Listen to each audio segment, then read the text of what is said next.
Hey guys, welcome inside the Guilty as Charged podcast. My name is Steven. I am your host.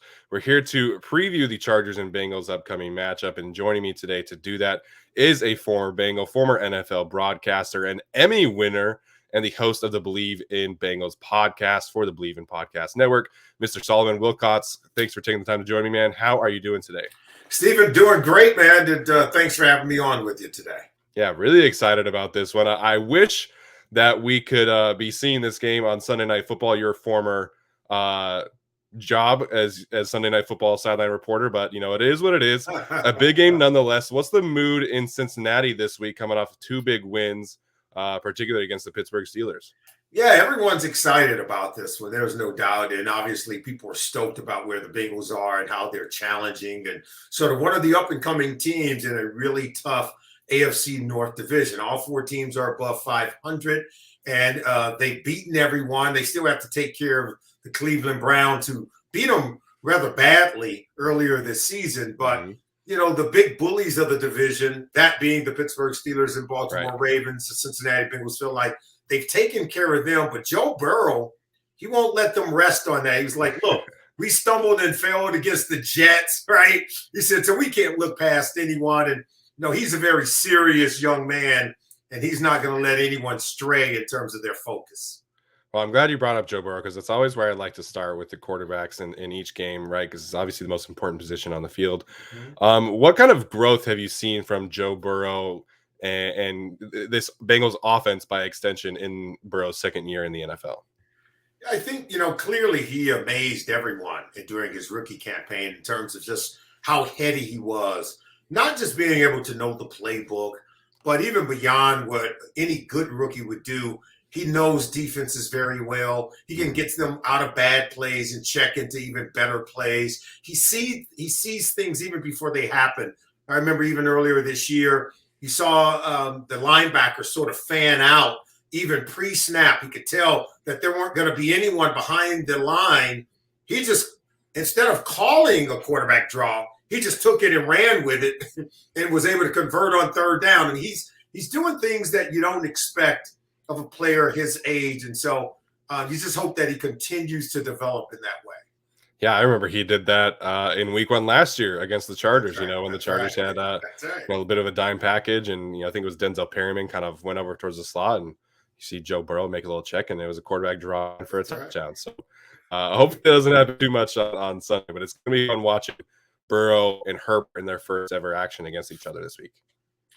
I've been anticipating this game. I had this one marked on the calendar, and you reminded me that they did play each other last year, except Herbert didn't play in that one. That was Tyrod Taylor, right? Remember, then it was only a few weeks after that when Herbert kind of took over. And then, of course, obviously Burrow was out at the end of the year. But now they're both healthy. They're in the lineup. This is really, they're the best of that quarterback class from 2020. And to see these two guys go at it, I think they're going to be in this league for a long time. I think they're going to have bright careers. And so this is the first of what we hope will be many matchups between these talented young quarterbacks. Yeah, absolutely. And that's just another reason why I was hoping that they would flex this game to Sunday Night Football, because the whole country could see this kind of matchup. But I want to shift gears and talk a little bit about the offensive line for the Bengals, because I think they surprised a lot of people, depending on which side of the debate you were on, passing on Penei Sewell or passing on Rashawn Slater and selecting Jamar Chase. So we'll talk about Jamar in a second, but how has the offensive line gelled this year? I know they Jonah Williams is healthy. They signed Riley Rife to a small deal. So what's the status of the Bengals offensive line this year? I can tell you, first of all, I was in the Penei Sewell camp. Not because I did not like Jamar Chase. I could just tell you that right now, because I told myself, I said, look, if they take Jamar Chase, I'm not going to quibble, right? I'm not going to whine. But I just felt after last year watching Joe just get bludgeoned, he was beat up a lot, and then obviously didn't finish the season healthy. One quick way to ruin a quarterback's career early in the cradle, right, is allow them to get hit and beat up, during their rookie campaign and then going into the second year. Yeah. We all feel that if you don't finish that second year healthy after what happened last year, you're really putting his career in jeopardy. So the best way to protect that would be the offensive line. They did not take Penei Sewell. They brought in someone like Jamar Chase, who he's very familiar with, and that's paid off for him. I mean, that kind of chemistry that they have, and talking to Jamar Chase, he'll even admit it, that, you know, he and Joe working together has helped to propel his career. Joe will admit having him as a safety blanket has been phenomenal. And then Frank Pollock, the offensive line coach, has done a wonderful job at getting the 5 guys to gel. It was bad early on now. That first month was very dicey. I can't tell you how many free runners I saw running at the quarterback, and he was getting hit. And even when they played the Packers, Aaron Rodgers kind of pulled him to the side after the game and said, "Hey, dude, you know how good you are, but you got to get down. You can't keep taking these hits." So even other veteran quarterbacks in this league are concerned about Joe Burrow. That tells you how good he is, but it tells you how likable he really is. Yeah, absolutely. I think the Chargers have gone through some of that as well. You know, Patrick Mahomes in Justin Herbert's first start was like, "Hey man, you got to get down. Don't take those hits on the sideline." So it really is a learning curve. You know, Justin has really showed a large improvement in that area this year. He slides, you know, relatively early. You know, he's like, "Hey man, I don't care about these 2 yards. I care about staying healthy." Yeah. Look, remember when Teddy Bridgewater, the fans kind of got on him because of a Melvin Gordon fumble, and the defender scoops it up. I think it was Darius Slay against the Eagles. He's running it back, and then Teddy Bridgewater kind of goes in but doesn't go in, and he catches flack about it. Like, people want these quarterbacks to kind of take care of yourself, protect yourself, but then you want them to be Superman at a moment. And I just think that, you know, you got to just get out there yourself, and then you figure out how you want to play the game. Every guy's got to decide that for himself. But if you ask any general manager, does he want Justin Herbert going in to make that tackle, okay, like a linebacker, okay? They're gonna, I guarantee you, Telesco would say, "Hey, no, that's not your job. Now, our running back shouldn't fumble the ball. So, you know, let the other guys tackle him, live to fight another day." I remember Tom Brady a few weeks ago threw an interception, and he just stood there. Like, he didn't even bother to go make. He just stood there. Because even if you attempt to go make the tackle, forget about getting hurt on the tackle. Some guy can come clock you. Sure. He can say he's blocking you, right? But you know how many of us live to get a free hit on a quarterback? So now that quarterback, by making like he's going to go get the tackle, he's just opened himself up, right? He got a big bullseye on his chest. So no, if you're a quarterback and ball has changed hands, there's some fumble, unless you're in a playoff game and it's in a real critical situation. But on Sunday, week to week, live to fight another day, because there will be another day. But if you get in a playoff game or a Super Bowl, now you got to give it up, right? You really do. You have to give it up. Yeah. Absolutely. I couldn't agree more. So you mentioned Jamar Chase. Obviously, everybody knows about him. Can you tell our listeners a little bit more about some of the others in Joe Burrow's supporting cast? I know T. Higgins is relatively well known because of his recent draft stock, but can you tell our listeners about the rest of the other guys, if you will? Yeah, first of all, you know, T. Higgins, Justin Jefferson, and Jamar Chase and Joe Burrow, they were on the field at the same time, right, in that national championship game, right, when LSU played Clemson. Yeah. And T. Higgins is a guy that, you know, played with, Deshaun Watson. He played with Trevor Lawrence. He's a big-time guy. Should have been a first-round pick. The Bengals were very fortunate to get him in the second round. The same year they got Joe Burrow. I mean, how about that? That's kind of putting the ball, the bat on the ball and hitting it out of the park. But you've got T. Higgins, and obviously Tyler Boyd, we feel like he's one of the best slot corners in all of football. The guy's a former running back turned receiver, so he's really good in terms of yards after the catch. And then you have Jamar Chase. So that's your trio of receivers. And then C.J. Uzomah is a guy at the tight end position who really has come on, beginning with the emergence of Joe Burrow. So last year we kind of discovered, who is this guy? And this year he's really taken off. And whenever those guys are getting double covered on the outside and they're bracketing the receivers, he's getting left one-on-one, and he can win.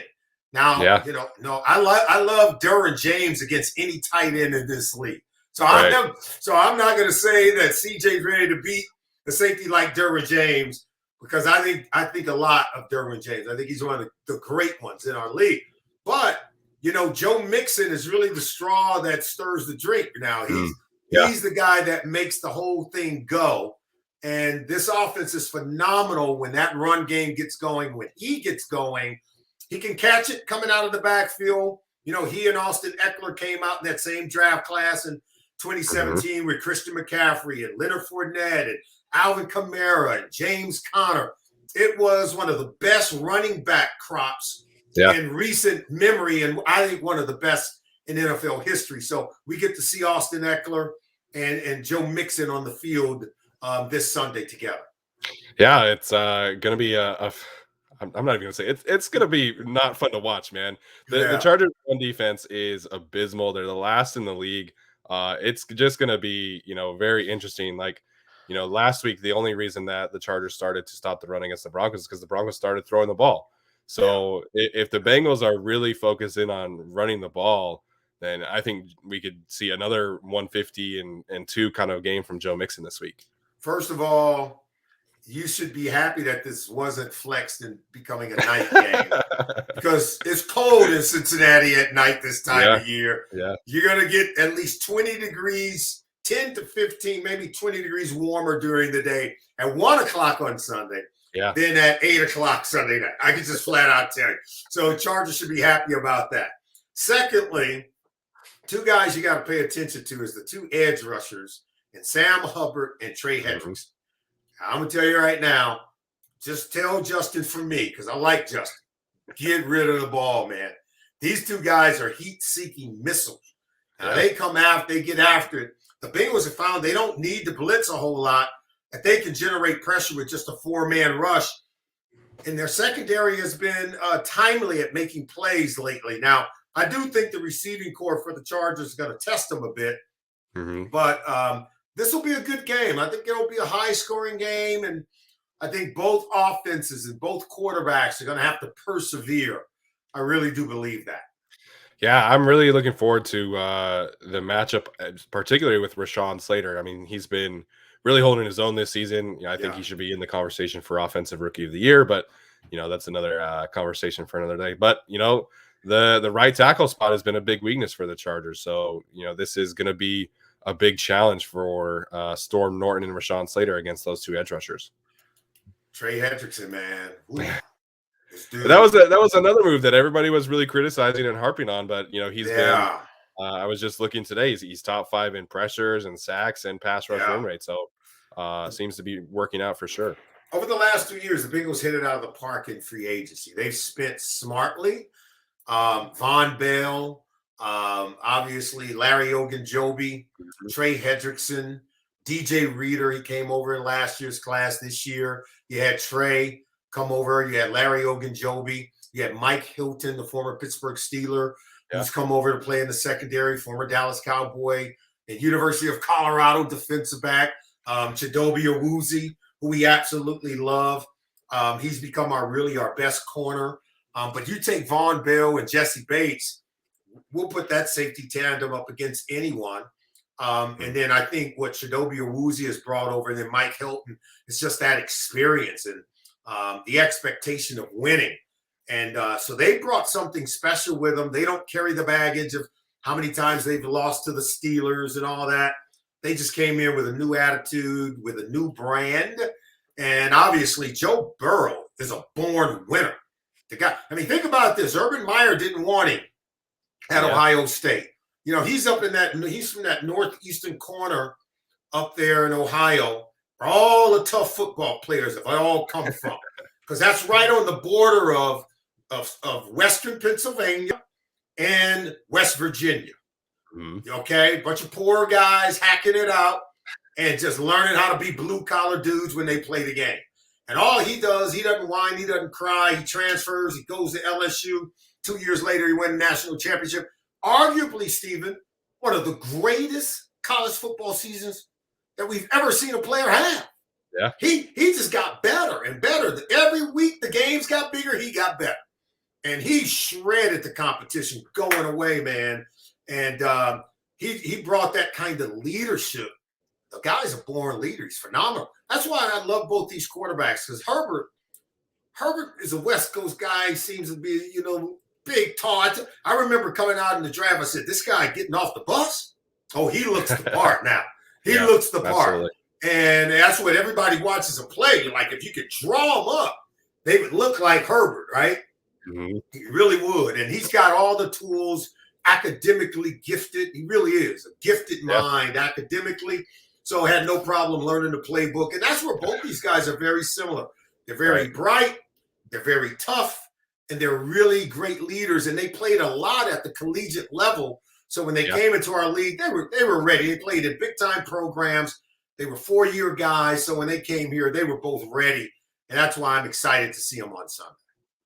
Yeah, I can't wait for this one. I want to get your thoughts finally on the coach, Zach Taylor, because I know, again, the public criticism of him was pretty vocal over the last couple of years, but it really seems like now a lot of people are really buying into him as being the right coach. Obviously, you mentioned Joe Burrow being the right quarterback. So what's the vibe around Coach Taylor these days?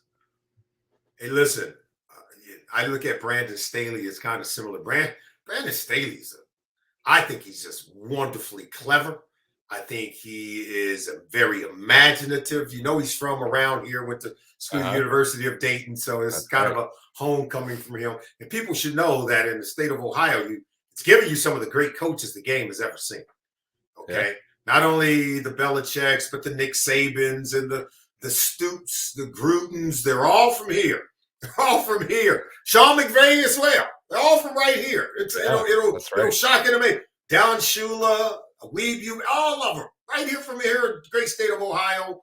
And the list just goes on and on. But when it comes to just, taking a look at these two teams and these quarterbacks, I think what we're going to get is just really just, some good coaching that have poured into the quarterbacks. And so for Zach Taylor, he's been a guy that when he came in, we thought he was really green. But if you go back a couple of weeks ago against the Raiders, the Bengals scored on each of their last 4 possessions in the game, Steve. They just went right down the field, blew the game wide open. Do you know against the Pittsburgh Steelers when they picked it up, they scored on 5 straight possessions to start the game. So they went 9 straight possessions from one game to the next, having scored on every single one of them. So I got to give the play caller a little credit. He's growing before our very eyes. And I think you guys will feel the same way about Brandon Staley over time.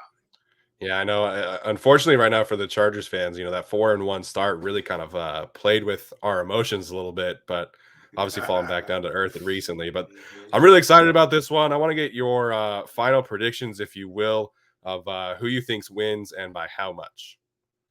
Well, of course, the Bengals are going to win. But I don't think this game is going to be a runaway. I think they're going to score a ton of points. And I think the Bengals have scored 40 points in each of their last 2 games. Yeah. And so, they've been doing a really good job. So I don't know that they'll get 40, but I do think they'll get their 30. But I could see this game being about a 35-27 ball game. I'm going to go with the Bengals in this one. But the Chargers are formidable, particularly offensively. Yeah. I think they're formidable. And I want to say this because it's been a while since I've been on, and because the team, the Chargers had kind of left the San Diego area. But I know you're all in the Southland. I know you got LA, and I know you got parts of San Diego. I remember I used to call a lot of Charger games when they were still in San Diego, Steve. Yeah. And I used to get killed by the fans because in 2001 and 2002, I was really keen on this very young quarterback who I kept telling the people that this kid's going to be a great player, so just stick with him. And that player happened to be a guy by the name of Drew Brees. And oh man, they were killing me. I had the fans there, they were like, he's a bum, he's not going to be great. This guy. And then obviously, if you look at all the record books, he's gone on to be one of the most prolific quarterbacks the league has ever seen. So, Phillip Rivers did a lot to help, I think, the fans there get over that, but it still stays with me how the things that Drew had to go through early in his career. Yeah, absolutely. I mean, if Phillip Rivers weren't who he was, I think a lot of us would feel differently about what that decision was like. And I was actually talking to my wife the other day about just like how strange a decision that would be like today. Like, can you Ooh, imagine you have Drew Brees in ooh. year 3 and you draft a quarterback in the top 4? Like that would be you'd get crucified as the GM if you did that today. And I can tell you even better. That very same year, they actually had the first overall pick and they traded down because Yeah. they were so spooked after the Ryan Leaf thing. They didn't even want to use the first overall pick on a guy by the name of Michael Vick. Remember that? Yeah. So Yeah. they Yeah. You're traded right. down. Now they ended up hitting a home run because they got a guy by the name of LaDainian Tomlinson Right. in the first round, and then with the first pick in the second round, they got Drew Brees. But listen, I love the guys who were doing all the select. Remember, it was AJ Smith and all those guys. They did a wonderful job at building Chargers teams in those times. Yeah, and obviously we hope to return to those kind of glory days, if you will. When Solomon, this has been great for me, man. I've been really appreciated your time here today. Where can Chargers fans find some of your work if they want some great Bengals intel ahead of the matchup this week? Obviously, you can go to my Twitter handle at Solomon's Wisdom, but you can also catch me on SiriusXM NFL Radio Channel 88, Monday through Friday. I'm the host of a show called The Opening Drive. That's 7 Mm, to 10, I should say, 7 to 10 Eastern time. So that's pretty early on the West Coast, but yeah, it is a 3-hour show, so you can catch us on the back end. But that's Monday through Friday on Channel 88, SiriusXM NFL Radio. sounds good, man. Well, I really appreciate your time again today, and really looking forward to this game on Sunday. All right, Stephen, all the best to you. Likewise.